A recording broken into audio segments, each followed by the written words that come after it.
নমস্কার বন্ধুরা, কেমন আছে সবাই? আশা করছি সবাই ভালো আছো। আপনারা ভাবছেন এত রাতে কোথায় বেরিয়েছি? হ্যাঁ, সব কিছুই বলবো, ভিডিওতে লাস্টে থাকো।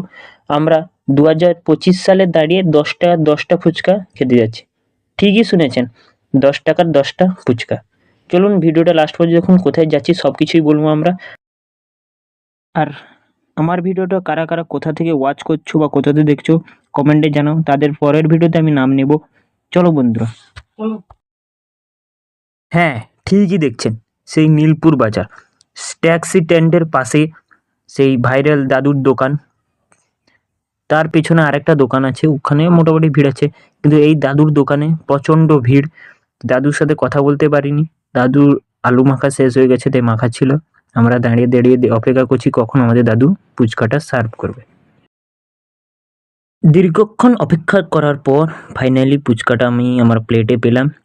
কি খেতে সুন্দর, তা আপনারা এসে একবার ট্রাই করবেন। হ্যাঁ, আপনারা বলছেন যে 10টা গুচ্ছ দিচ্ছে, যে এরকম নয়, মোটামুটি পুচকুর সাইজও হলো। আলুর পরিমাণও খুবই ভালো দিচ্ছে, খেতেও খুবই ভালো। আর আপনারা যদি ট্রাই করতে চান, চলে আসুন একদিন সময় করে নীলপুর বাজার। তো নমস্কার, ভিডিওটা এখানেই শেষ করছি। Tata, bye bye. দেখা হচ্ছে আর একটা নতুন ভিডিওতে।